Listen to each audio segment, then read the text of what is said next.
My name is Dr. David Shield. I was the head of the project Rebirth that was sanctioned by the Hero Agency of Japan, and I am the only living scientist of that project. The accounts that I'm about to tell you are completely factual, and I hope that you guys will look at this and know that I'm not some monster, but I just wanted to help the world avoid the curve of All Might's disappearance. As you have come to know now, his quirk, well, it wasn't his to begin with, but everything regarding All Might is, well, now irrelevant to this hearing, so I'm just going to go ahead and get on with it. Project Rebirth was made with 3 individuals: myself, Dr. Midoriya, and Dr. Garuki. The test subjects were Dr. Midoriya's son, Izuku, my daughter, Melissa, and Dr. Garuki's adopted son, Shigaraki. And I should have known it back then, but Dr. Garuki was not a man who he said he was. Instead, he was a manipulator, and he's the reason things all went south. Let me explain to you. The experiments were a success. What we did is take Kaiju organs, their powers, their DNA, and combine it into a quirk factor, and gave it to 3 quirkless children who had no chance of achieving their dreams on their own, and we made that successful. They were more powerful than All Might at the age of 10. 5 years worth of training from ages 5 when we had originally conducted the experiments on them to 10, and they were already surpassing All Might. Izuku Midoriya had the innate power of a bionuclear organism known as Godzilla. Along with that, he had an extraordinary amount of resilience. I mean, the things that he could do, he had all that power. And to be honest, Godzilla's all he actually needed. But there was more. There was more. He had the aquatic capabilities of another Titan, known as Slattern, who paired perfectly well with Godzilla. His DNA, and those two culminated in something terrifying. He also had bone armor from an unidentified kaiju who has no name. And it made him extremely powerful, fast, and he was not going to go down easy. The atomic energy had culminated in ways of a atomic pulse, similar to an EMP, except this completely disintegrated anything in that radius. He had atomic punches, kicks. He was able to channel that energy into his punches, kicks, headbutts, anything that he could hit you with. He could channel that power into it and deliver unrelenting attacks. But probably his most fearsome and most dangerous attack was the atomic breath, capable of destroying half the country in a single attack. If he went to his full potential, well, Japan wouldn't be here. So keep that in mind as you hear his story on how everything went wrong. Melissa, however, was extremely kind and brilliant. Her powers were bioelectricity from Ghidorah, but also paired with Muto Prime, a being capable of channeling that energy and not letting it overload her. It was a perfect combination of power. But she also had ice powers from an unidentified ice kaiju, simply known as Kaiju number 2. And she was not as destructively powerful as Izuku, but perhaps more powerful in other ways. whereas his power had a tendency to go out of control. She actually managed to control it by siphoning it off. It's amazing to believe it, but the Muto DNA acted as a natural counter to Izuku. And Melissa was always kind to him, and she saw him as her little brother. And then we get to the really troubled one. Shigaraki. Having the main DNA of Destroya, a kaiju that is proven to go toe-to-toe with Godzilla on multiple occasions. He has the DNA from an unified kaiju known simply as Number 10. And then he had the aquatic capabilities of Tiamat. It was as if he was made to kill Izuku Midoriya. Shigaraki was the last one for everything. It's almost like Dr. Garuki handmade his creature. I don't even think Shigaraki could be classified as human, given everything that he's done. But he was a creature. But there was humanity in him once. He honestly did care and cherish Izuku and Melissa as his two younger siblings. And given a proper home and proper love, Shigaraki could have flourished into something magnificent. He could have been the hero to end all heroes. In a sense, he was. Because it all went wrong one night. To bind the kaiju DNA permanently, without any side effects, the three would have to be put in a cryo chamber, where their DNA would be monitored and any fluctuations would be fixed. They would be monitored and scaled down or scaled up accordingly. If they were hitting too low, we'd bring it back up, and if they went too high, we'd knock it down with some downers. It was supposed to be 72-hour recorded, just observation, because those 72 hours were critical on whether the DNA would bond perfectly, it wouldn't have no complications in the future, or any side effects, which I know you're probably going to be wondering what the side effects were. I'll get to that in a minute. But Dr. Midoriya took the first watch. She did amazing. She toughed it out for 20 hours straight before I told her to take a 4-hour nap. And then she could come back. I took over, and I went for what felt like an eternity, but only really lasted 4 hours. I was running on fumes as it was. Being the head of the project, it took a lot out of me. And in my foolishness, I let Dr. Garuki take over. And the next 24 hours were living hell. Whereas he didn't monitor them correctly. Instead, he awakened something in Shigaraki. You see, the only reason why we were using quirkless people is because people who had quirks already were a danger to this project. Any side effects would have been felt by 20 times with a quirked person, because you have our artificial quirk versus their natural one. And that son of a bitch tried fusing Shigaraki's already existing quirk with his kaiju one. And it went insane. The alarms started blaring, everything was crazy.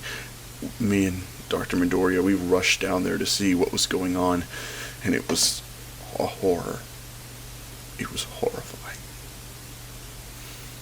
Shigaraki broke out of his containment, out of his cryogenic cell, and he grabbed one of the scientists there, and he turned to ash right in front of me.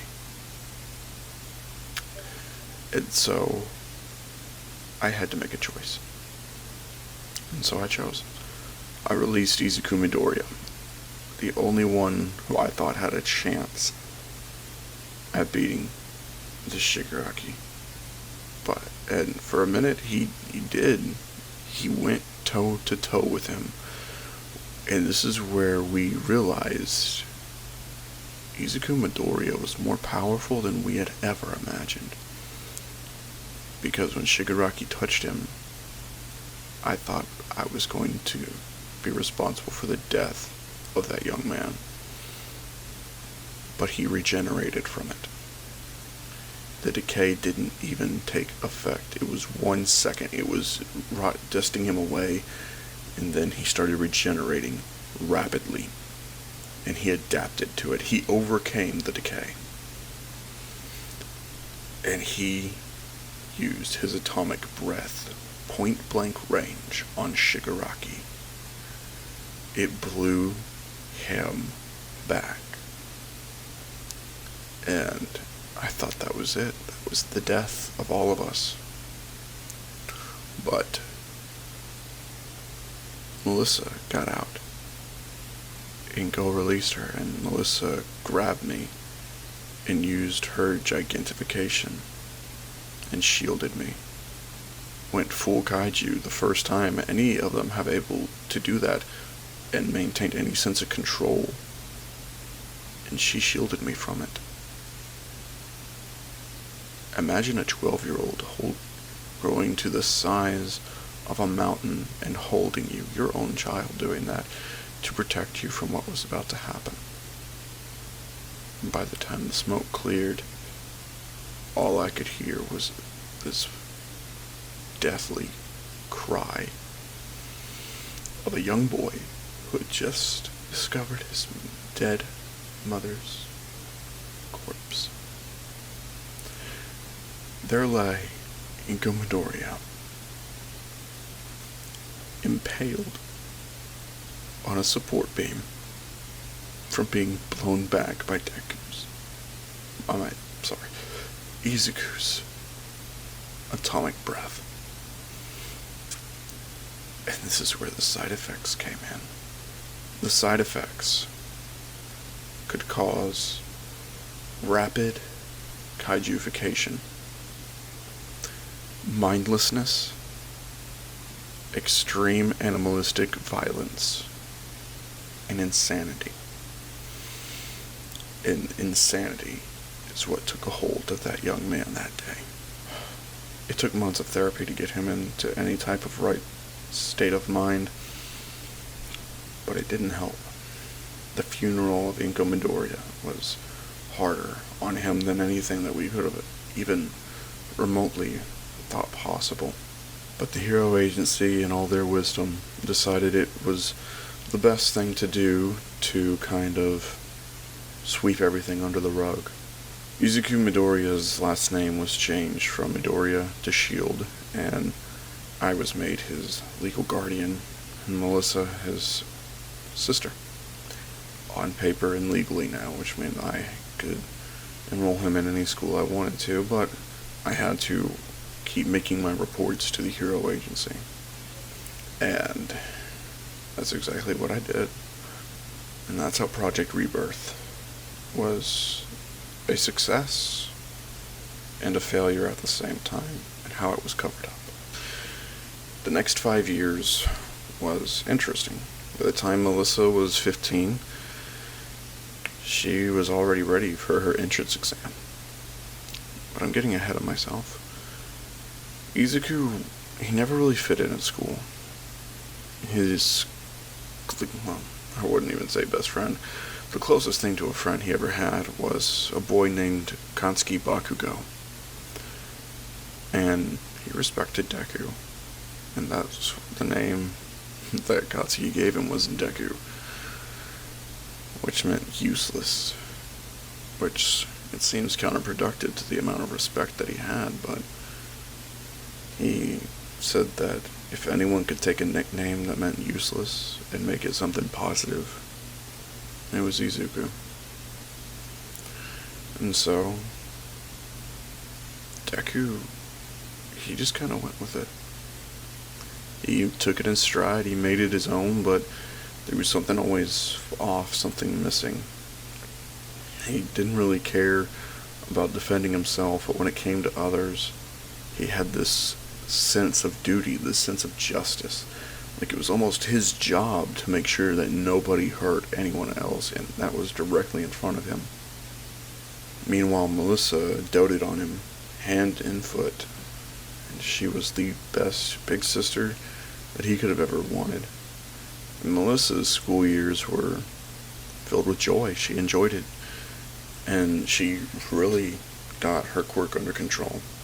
In fact, she started dating someone named Tamaki, who was 1 year her senior, and it was due to him that she wanted to go to UA. And of course, once the Hero Agency found out, they got her in through the recommendation, and UA accepted her with open arms. And she had to take an entrance exam with the recommended students to see what class she'd be put into, 1A or 1B. And let's just say she set the bar higher than anything All Might could have ever dreamed. And speaking of All Might, he came around as their uncle. And Melissa was the happiest she'd ever been, but Izuku, only thing that he could remember was his mother's death. No amount of therapy could wipe that from his mind. Some days were better than others.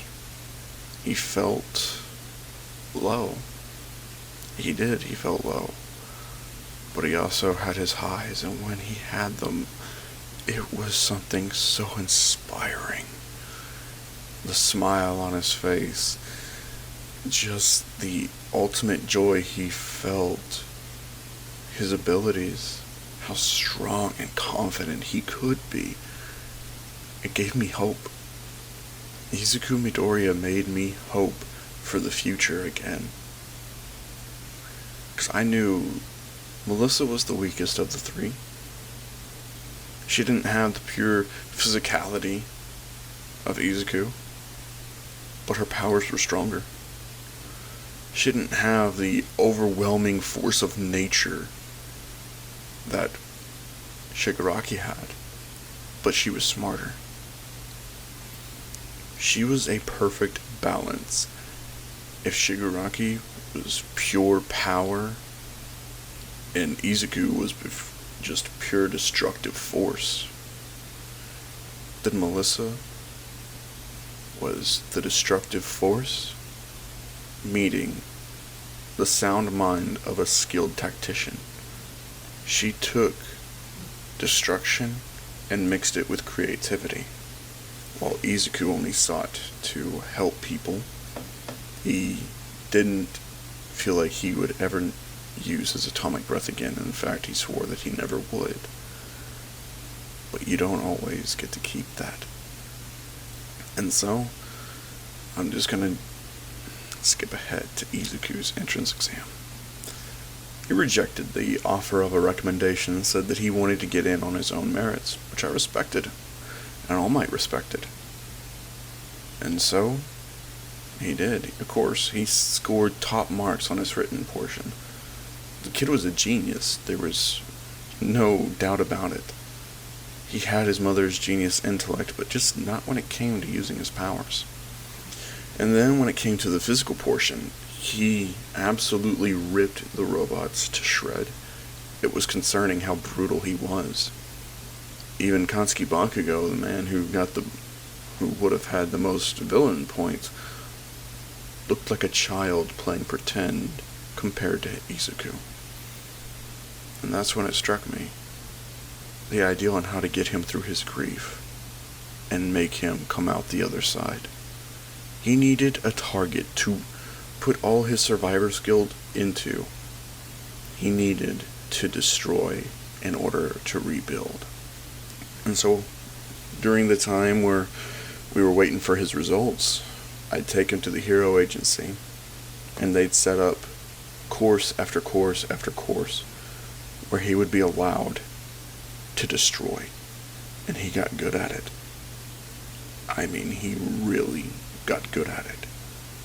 There was a hostage situation, and he cleared it in 30 seconds with no harm to the hostage and every villain dead. That's what concerned me. But the hero agency didn't care. They saw it as a complete success. Something that came from Project Rebirth was right in their grasp.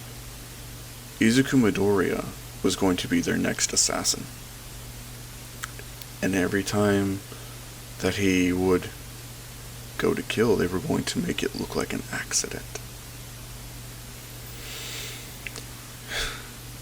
And I hated that idea. But I let them go ahead with it. And so, from destroying robots in simulated practice, he went on field missions with hawks, and Izuku tore out the throats of every villain he could get his hands on. It's almost as if he was searching for someone. Each villain he killed led him closer to an answer that I don't think I ever wanted to know the answer to. It got so bad one day he came home covered in blood. It wasn't his, of course. I confronted him about it. I asked him, what did he do? And he told me he went down into a bar and slaughtered everyone inside of it. He tore them in half. He ripped open their stomachs, tore out their intestines. He ripped their spines out of others and beat others with it. He reveled in it. That pure malice and destruction. The bloodlust that came from him. And I spoke. I yelled at him. I told him that if he kept doing it, he was no better than the killers that he killed.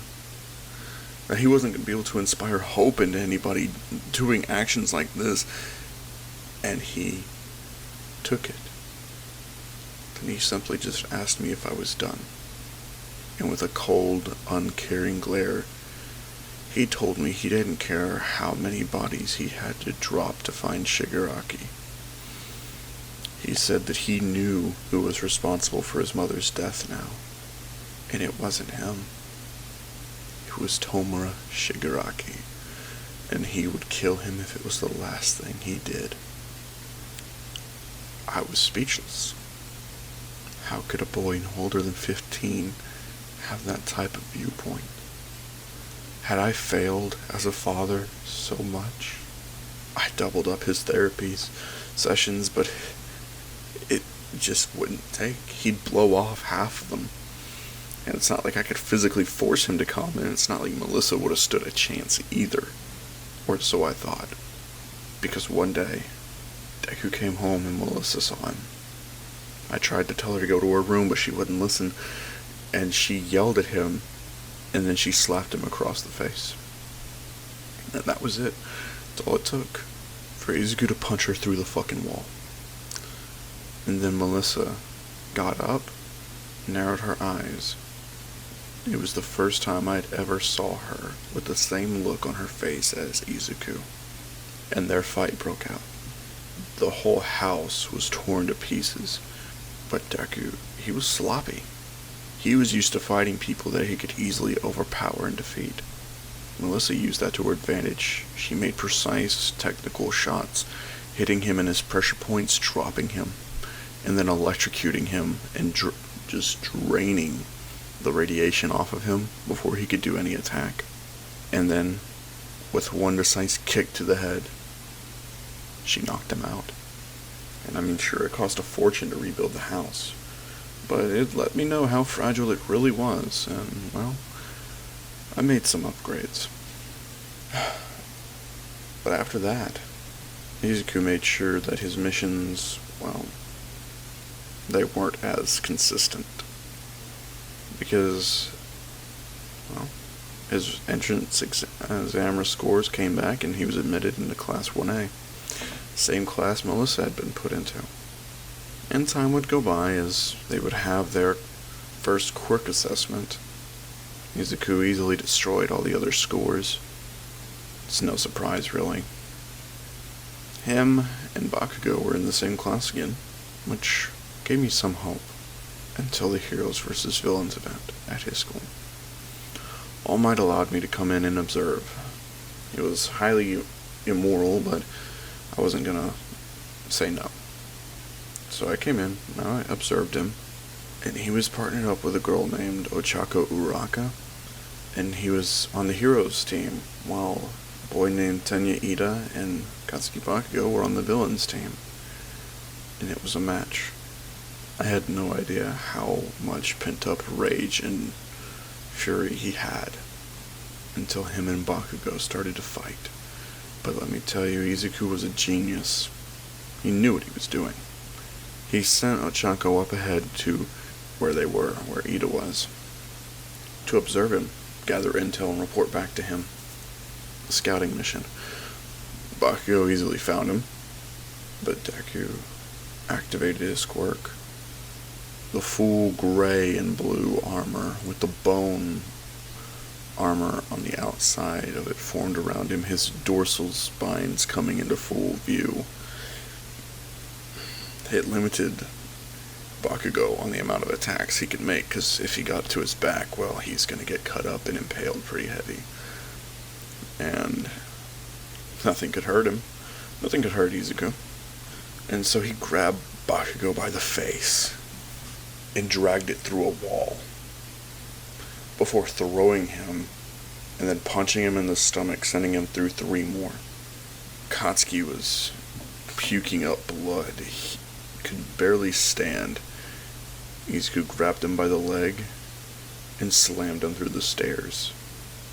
Seeing Katsuki unable to move, it kind of satisfied him in a way, where I saw this sick, twisted smile appear on his face. Then he went upstairs, and that's when the true horror came out. Because he saw Ochako and Ida fighting. And so he grabbed Ida by the back of his suit, and he threw Ida through the roof before charging up an atomic punch and punching that kid in the ribs. Shattered every single one of them, injured his spine, and fractured his legs. I mean, every rib in that boy's body was shattered. It was amazing that he didn't die. And then Izuku touched the device, and the match was over. He was reprimanded harshly, but that only led to his instability. Like I said, the side effects, he was taking it in full swing. I later come to find out that he wasn't the only one. On the day of the USJ, the day everything went wrong, Izuku had no friends in his class. Nobody wanted to go near him. He was the terror of UA. Everyone avoided him like the plague. And when the villain attack happened at the USJ, it was a rematch of what happened at Project Rebirth. Shigaraki was there, and Izuku went full throttle. He killed every villain that got in his way. Even that Nomu that was designed to take out All Might stood no chance. Sure, it had some kaiju DNA, but what were you really going to do against someone like Godzilla? It only had some of Kaiju 10's DNA, and Kaiju 10 was no match. And so Izuku just grabbed that bird's mouth and ripped it open and shot atomic energy down it. It could not regenerate from that. And then Shigaraki came out there after holding his teacher, Eraserhead, and then turned him to ashes right then and there. Erasure had no effect on him, because Dr. Garuki did the impossible. He merged an artificial quirk with a natural-born one. But the side effects were no joke. Tomura Shigaraki had no sanity left. His kaijufication was rapid. He was an unhinged beast. And they went blow for blow. It was, from what I was told, a miracle that they didn't destroy the entire country that day. Izuku went blow for blow with him, hitting him in the stomach and tearing out an organ, only for Shigaraki to regenerate completely, and Shigaraki hitting Izuku with an oxygen destroyer blast. Well, it only made him grow more unhinged as he regenerated from that. Until something happened. The dorsal plates came out of Izuku's back, extending out like pulling the hammer back on a gun, as that damned energy was focused. Opening his mouth, you could see the air bending because of the heat. A blue, neon blue light emerging from his mouth, and then a beam was shot. And it reminded the world that day that a new threat was born.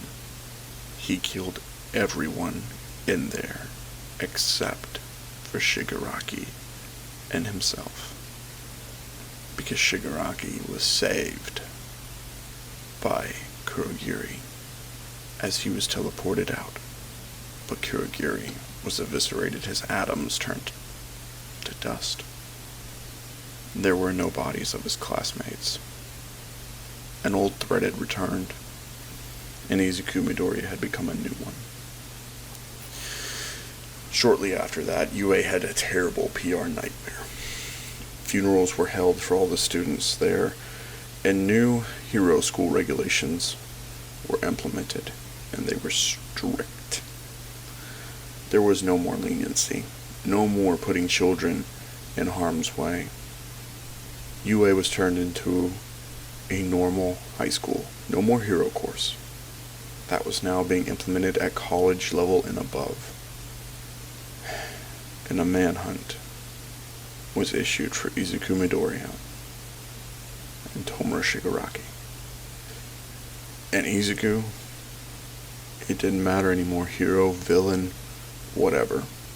He tore a path to find Shigaraki. And we got the message with the death of Hawks. His wings ripped completely out of his back, and his head crushed. All we found was his wings in Hosu, and his body in Inaba. Yeah, it's quite shocking. But I never knew back then how Izuku was able to stay under the radar, how he could keep avoiding everybody. And I later found out it was because of the name Overhaul, a Yakuza member. He took in Izuku, and that's what I was told. Izuku and him had a real bond. Overhaul filled the role of an older brother, something that Deku really needed. And it allowed him to heal in a way. He no longer went on just a pure rampage. In fact, he even found himself a new lover, a woman named Yu Takayama, or also known as Mount Lady. The two had a very intimate relationship. And eventually, she came up pregnant. And this seemed to calm Izuku down. He had a new life that he liked. He had a woman who was there for him. And Mount Lady was young. I mean, she was just about to graduate high school, but she was in college hero course work already. And it came no surprise when she came up pregnant because of her personality type, and people just thought of her as nothing more than a comfort to some man, and it went terribly wrong. But she didn't let that stop her from being a hero. She took her time off after giving birth to the child. And Izuku wasn't heard of in years, and the nationwide manhunt got put on ice, as everyone forgot about Izuku and Shigaraki. Until one day. That's all it took, was one day. when Izuku finally learned about Eri, a young girl who had the ability to rewind time on a person, and he found out what she was being used for. Overhaul, his hideout, was ground zero of a nuclear fallout that we have never witnessed before, including in 1945's nuclear explosions. And so, the manhunt was issued again, but this time, college freshman Melissa Shield was drafted to hunt down her brother, and that led to the Kaiju War, because Shigaraki finally made his move after Overhaul got taken out. He attacked the Hero Association and left no survivors. He then moved on to every hero college out there in the country and systematically destroyed all of them. Meanwhile, Izuku was on the run trying to find Shigaraki, not knowing that he had already made his move. But Melissa found him, with no backing from a Yakuza keeping his trails hidden and his sister knowing his signature. She honed in on it. She used her powers to send out small electrical currents all throughout Japan.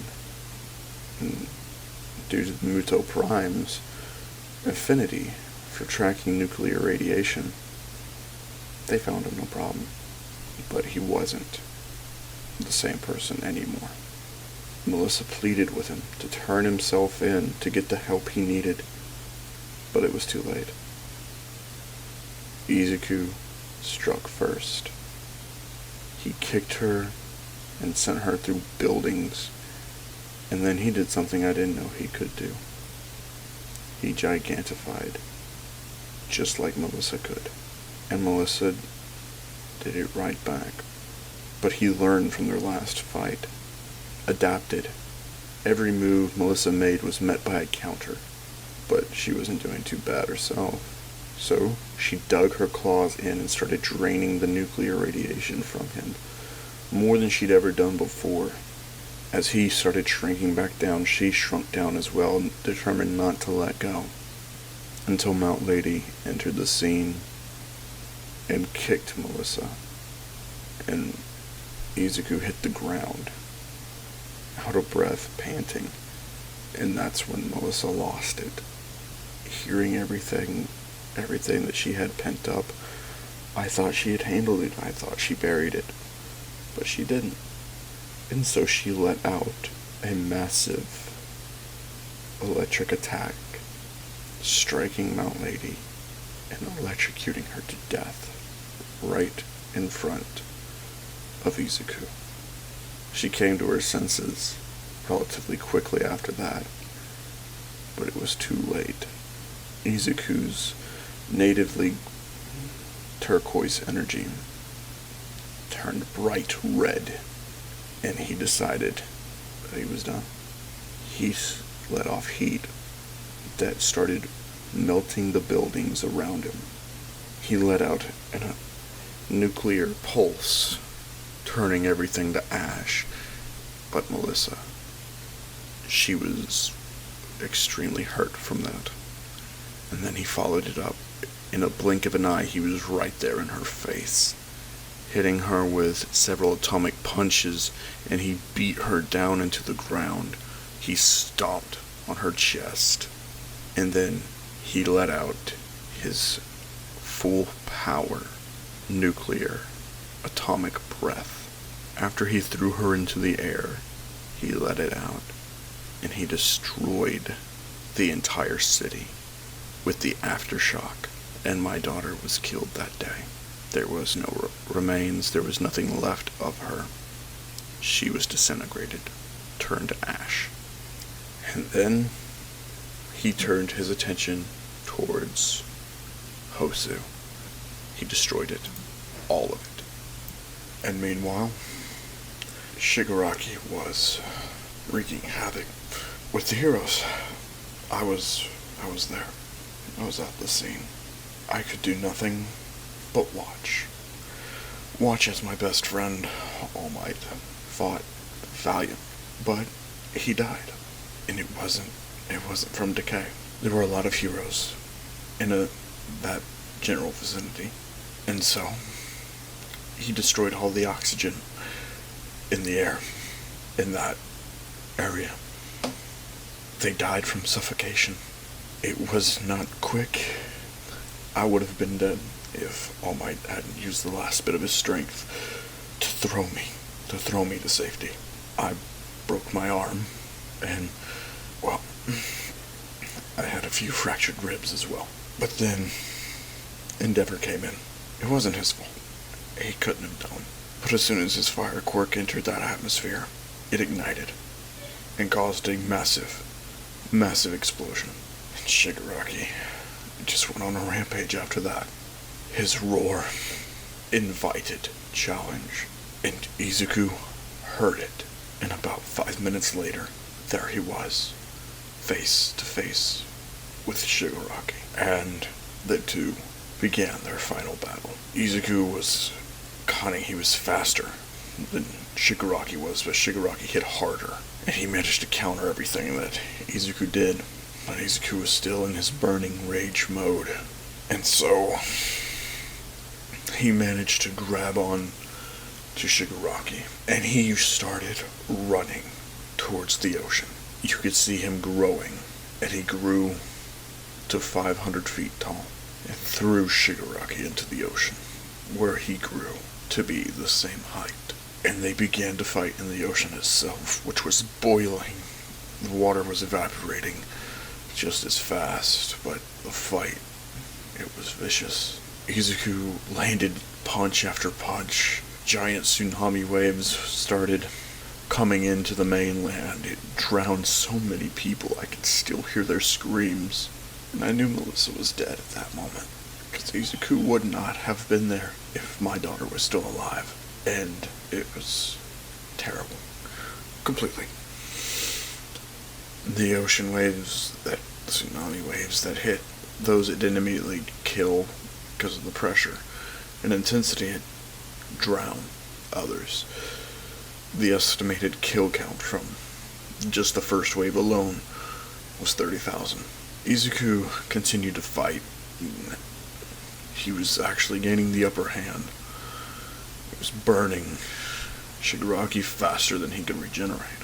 And then the final battle, the final move, happened. Shigaraki went to use his oxygen destroyer beam, but Izuku was already charging up. His dorsal fins popping out, charging his atomic breath. He held Shigaraki's mouth open, and then he shot it down his throat, killing him. He couldn't regenerate from that. And the resulting waves that crashed into the mainland that day, well, there's a good reason why Japan is half the size it is now. He killed over 1 million people that day. But all that energy, all of that damage he had taken, it was starting, the heat that he was emanating, he started to have a meltdown. His natural instincts, from what I could guess, they were taking over to try and save his life, but there was no saving it. He was burning down, he was ripping apart, and he imploded, and his remains sank to the bottom of the ocean. That's how it happened. Let this testimony show one thing. The power of the kaijus should never be underestimated. They should not be underestimated under any circumstance, no matter the situation. And I hope that nobody is foolish enough to try to recreate our research. But in case they are, they'll be starting from scratch. I've already deleted all my research notes, and to be honest, with my son and daughter dead, there's nothing for me to live for. There's no reason for me to be alive. And if I was, I'm pretty sure I'd be imprisoned for life, only to be used to duplicate my research. Before this whole nightmare happened, Inko came to me and she promised She promised that her son wouldn't be turned into a monster. I promised her that, but now I see it was nothing more than a lie. And I can't live with the guilt anymore. All those people were killed because of our doing. Because we tried to play God. We flew too close to the sun. On wings of wax. It cost my best friend his life. My daughter, her future. Robbed a young man who could have had a long future. Robbed him of everything.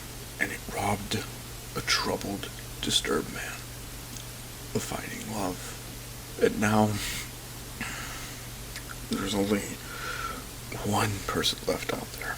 The child of Izuku Midoriya. And I don't know if Izuku survived. I highly doubt he did. But just remember, in 1947, the world thought Godzilla was dead. 20 years later, he reemerged. Don't forget your history, or lest you're doomed to repeat it. This has been David Shield. May God have mercy on my soul, and I'm about to see him soon. Goodbye. These were the final words of David Shield from the recording. He gives us a great warning. We United Nations have decided to ban all experimentation using the power of the kaijus. And the oceans are to be scoured, searched thoroughly, to make sure that Izuku Midoriya is dead. Because we are woefully underprepared if he is to ever re-emerge. Alright guys, that's been What If Deku Had a Kaiju Quirk. I hope you guys have enjoyed the story. I really wanted to take a different approach with it this time, and I'm honestly really glad with how it came out. So, yeah. I hope you guys have enjoyed, and I will catch you guys in the next video. Comment down below if you guys like this type of story where it's told from someone who's just an outsider looking in on the whole situation, because I really enjoyed this. Anyways, hope you guys have a great rest of your day, and I hope you guys have a wonderful new year. Peace.